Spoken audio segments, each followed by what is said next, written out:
Hey, Snakebite Cortez, and it's another one of my Photoshop demonstration videos. I'm going to be using a piece of artwork by Ladronn, something I colored way back when, and Photoshop's great because it really gives you the power to really dissect what you're working with. You know, in the traditional comic book format, you know, we got to a point where we were separating elements of the line so we can color shift the line, so it's not just all black.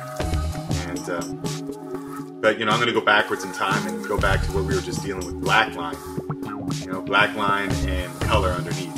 And if you're familiar with Photoshop techniques, there's this technique that's called cut method. This was developed by Steve Oliff and crew at Ollie Optics using a program called Cod Barrett. Cod Barrett is very limited. All you could do basically was make selections called polygons, and then within those selections you could do radial or linear gradients. There was no brushes. It was very limited. So it was just building polygons within polygons, gradients within gradients, changing the hues as you go to mimic volume and form. So you know, this was a technique that everybody mimicked, even into Photoshop. When people started coloring Photoshop, they were still using this cut method. Monkey see, monkey do. Steve and crew did such a great job with Akira and Spawn and all the early image titles that were really jumping off the shelf, that everybody wanted to mimic that and make sure the sales would stay consistent. Later on, we were able to incorporate brushes into this cut method, but we were still using selections to contain volume. And we would flat stuff so we can go back and forth and change dynamically. This is old methods. Today, I want to give you a demonstration of what digital coloring has evolved into in the last decade or so. And again, I'm using this piece by Ladronn that I colored for Richard Starkings way back when. You know, and in this demonstration, what I'm going to do is I'm going to set some values on the base color first, but then I'm going to integrate the line so the line becomes part of the color and not just on top of it. And I'm going to push the color around as I go, using a smudge tool that gives me kind of a painterly look that people might notice within my works. Again, it's just about pushing and pulling, making paths, which is a more clean way of creating a selection than a lasso.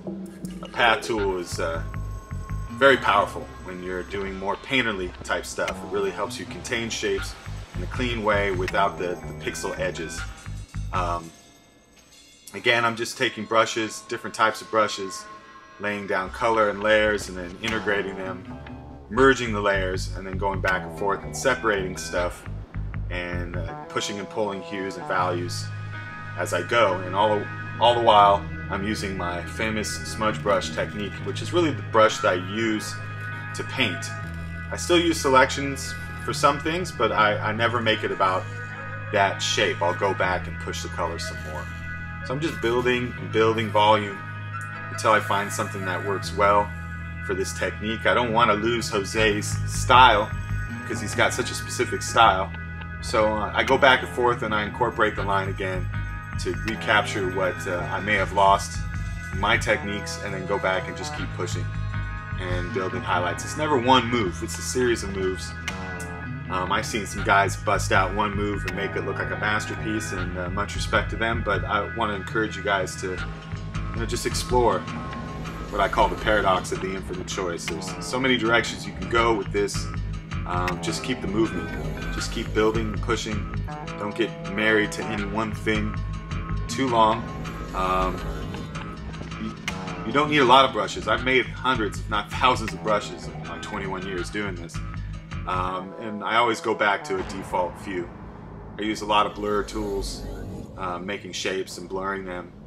Layers are my best friend, so I can separate lighting effects. Oh, you know, and happy little accidents like this where you adjust some color and you realize, wow, I like this color combination a little better. My blue and yellow scheme is pretty much my signature, and I try to push away from that even though I get pulled back in. So I'm just going to embrace this happy little accident, my Bob Ross moment, and just push with this. And now, you know, I'm playing with the jewelry. Jose didn't really spell out the jewelry on this character, but this time around I wanted to riff more. I'm not sure what I want to do, so I keep everything on a layer. I just keep playing with other elements I know I want to tweak, and I know I want it to look a certain way until I can discover what I want to do with that jewelry. But the jewelry's in the back of my head while I just go through this other stuff and explore. It's never about one move. Build those textures, build those brushes, integrate. You know, I wanted to add some more detail to his costume, so again, I'm busting out the cap tool and I'm making some beads. Never miss an opportunity to tell a story. Story and nuance. You know, everything that people wear, put on their body, the way they carry themselves, the atmosphere in a room. You know, all those things can tell a story. In this case, this guy seems royalty to me. It seems like he's a head honcho of something, the way he's sitting. So I want to adorn him with some kingly ornaments here, and it's got to be super clean. So I just keep duping these little beads I make and transforming it. Now I'm going to explore some old assets of mine. This might not really fit with this guy's heritage, but I want to mix it up. And you know, I used to design for lots of different companies, and I did lots of different things, and I want to have fun with assets that I've already built, and you know, in 3D and otherwise, and I can pull from these and use them in different ways. In this case, I made some rivets. Makes his jacket look a lot heavier. Tweaking the color, integrating it, so it's not just a cut and paste job. It's never one thing. Remember, you gotta really push those elements. Get them in that story. I don't want it to stand out too much. I don't want the image to be about those rivets. So you know, I gotta push and pull. You know, while I'm thinking about rivets, I made this chain in 3D when I was developing accessories for a company, for Pacific Sunwear. So you know, he's gonna be a little trendy here. And I like these links. I think they're strong silhouette. A little gothic for this African-esque dude, but I think I like it. I like the hybrid. I'm all about the hybrid, being a hybrid myself. So, you know, as long as I integrate it, I got some other elements here to make these buttons into something fancy. Some of these grommets, I can turn them into a necklace metal or something. You know, just keep that story alive. Again, hybrid. It's fun. Creates questions. Readers want to know what the fuck. And, that's the feeling I want to leave with them. Send them on a journey of self-discovery.